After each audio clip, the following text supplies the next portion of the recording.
welcome to Hot Tub Interviews with Porn Stars. We're here with Rain DeGray. Hey, how's it going? What was your first scene like, and how did you get into it? I accidentally became a porn star because I am a kinky lifestyle fetishist.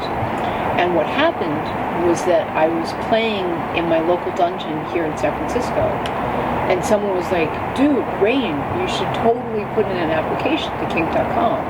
And I was like, no.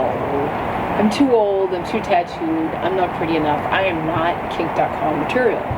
But then I was like, fuck it, why not? I'm being true to who I am as a person. And that is how I accidentally ended up getting ass fucked on camera down in LA by Prince Joshua. And now, as a result, I know exactly what my butthole looks like. I can recognize my sphincter and every little crinkle. I'm like, that's my butt all over the internets just because I'm a pervert. Mm-hmm. What was your sexual awakening? What's the first time that you remember being turned on? I was 14, and I was actually born in a hippie commune 2 blocks off Haight Street, and my parents were hardcore dedicated hippies, like back to the land, white robes, chanting, tofu, meditation, yoga. Not KKK. No. Where I'm from, that would be KKK. No white robes. So all I had was mail order. And I think one of the defining experiences in my life was that I mail ordered this catalog of dirty erotic magazines. It's dirty comics, just dirty comics. And the deal was that you could sign off for 3, any 3, and they'd give it to you for free, and after that you'd have to pay. And I just arbitrarily checked 3 boxes. And I got 3 different dirty comics.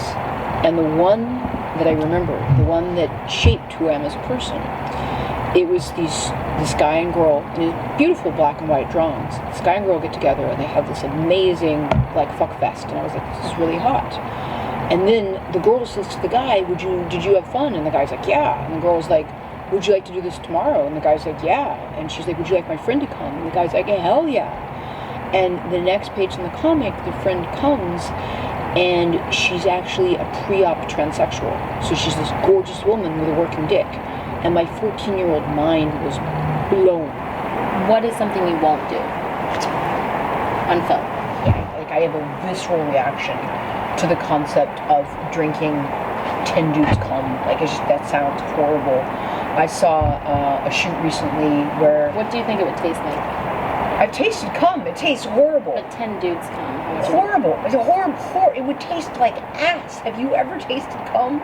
I don't mean to burst your bubbles, dude, but like, have you tasted your own cum? Because that shit's not pleasant. It's pretty fucking foul. Like, occasionally get a pineapple. But like, they drink, they smoke, they eat meat, like, you know, it's just like, you taste cum and you're like, and the thing is, I love sucking dick. It's one of my, and I love making guys cum. Blowjobs are awesome. Guys coming is awesome. The second you get the cum, you're like, oh, this is...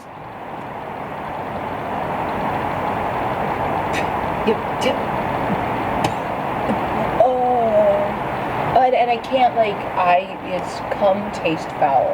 And for any dude who's like, why don't you swallow your own cum? Tell me how good that tastes, and get back to me. So, no bukkake for me. I'm not swallowing 10 guys cum because I would be puking everywhere. Just bleh. What is the biggest thing you've ever put inside you? Any hole, doesn't matter. You know, I hate to disappoint people or break the myth that women are just rampaging size queens that want to, like, be fucked by gorillas. Speak for yourself. I am not a size queen. I have a really small, tight vagina. I do not like big insertion. I never have. And, like... Well, in that case, what is the smallest thing you've ever put inside you? I would imagine that the smallest thing would be a pinky, or I've had, like, pebbles put inside me, or, like, you're just, like, playing around, or I've had, like, ice cubes put inside me. I've had a fist inside me. I would say the biggest thing I've ever had inside me would be the perfect fisting. That's actually pretty, because the thing is, I love fisting, right? And I have giant man hands. So I'm not meant for like if I had little tiny. This is what I was meant to do. No hole would be safe if I was born with hands like this. All of the holes would be mine. But I have these giant mitts, and I don't get to do the fisting I would like to do. Someone would like that. Oh, I've fisted plenty of people in my day. They have. There are size queens out there, both male and female, that like big giant insertions. I'm just not one of them. I like it. I like it small. So there's anything wrong with that. I've had sex with Jack Hammer. Bless his heart. It's just ridiculous. It's like a kickstand. It's like almost a foot of dick. Like you look, you're just like, that's an unreasonable amount of penis. And like, there's nothing he can do. An unreasonable amount of penis. The thing with Jack, this is an honest true story. I didn't notice because I've known Jack Hammer for years. He has to very carefully sit down, and he has to pick up his dick and shift, or he sits on his dick. I didn't notice it for years, but he has to do this pause, and he picks up his dick and he shifts so he doesn't actually sit on it. And when he goes to go to the bathroom, if he doesn't pick up his dick, it falls into the toilet water and it's cold. I mean, that can't be true. That is his dick is 10 inches. 10 inches of dick. If you sit down and you're not holding the dick, it falls into the water. And he's like, in the winter, it's cold. Unsanitary. And you have to think about all the yeast infections. It's just... Well, guys think that they want big dicks. But when you have to continually pick up your dick so you don't sit on it, and you have to pick it up so it doesn't fall into the toilet water, you're like, oh, maybe having a foot-long dick is actually not as awesome as you would think. I still want a foot-long dick. What is the creepiest fan letter you've ever got? I'm going to kidnap you and rape you up the ass with a baseball bat and keep you chained in my basement. No, you're not. But the terrifying thing is that someone feels entitled to write that to me. Well, I don't know if they're thinking that they're wooing me. I mean, I've been told that I was a dumb, vacant cum sponge whose mother should have swallowed. There's a lot of anger for a woman owning her sexuality. And the fact that I have the audacity to do what I want with my own body pisses people off. Fans get bad. I'm not gonna lie. The thing with a fan is that they know what you look like, they know what you sound like, they know how you act, they know how you talk, and it creates a very artificial sense of forced familiarity. They're best friends with you, and you just don't know it. They know everything about you, and they feel such a connection, such a bond, that you're their best friend.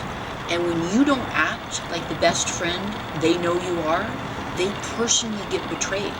And you're like, I don't know you. You're the 20th person to email me today. But in their mind, they're the only person.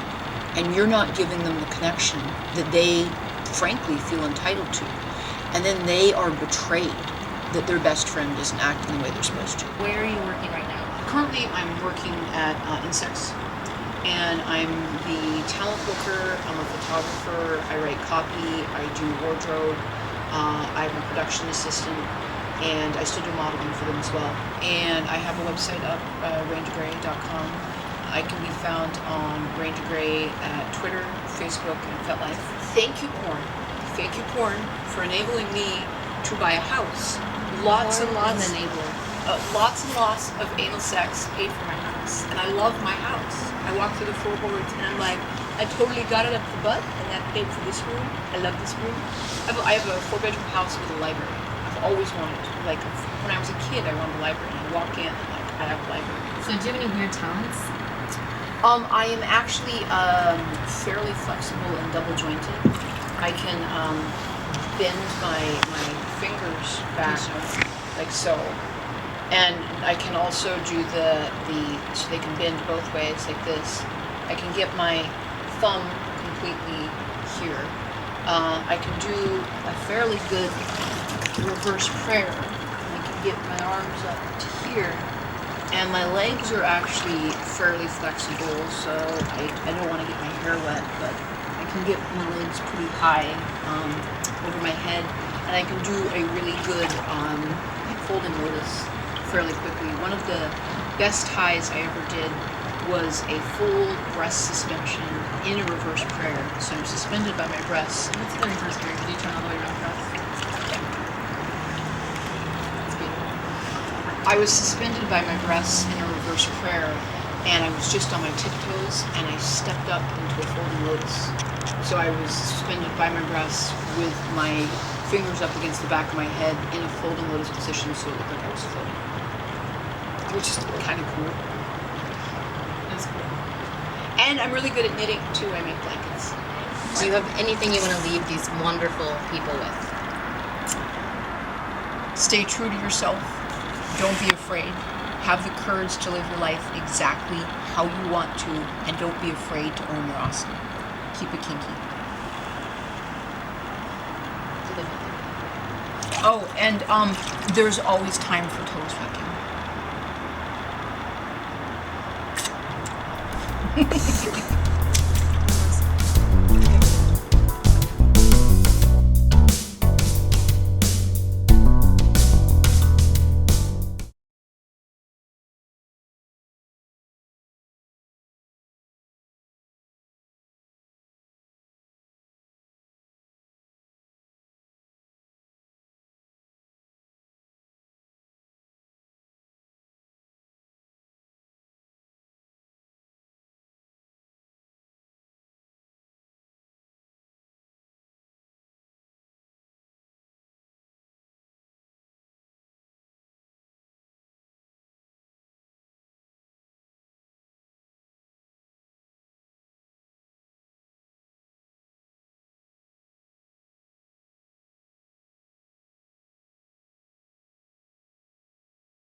Thank you, mistress. It was great.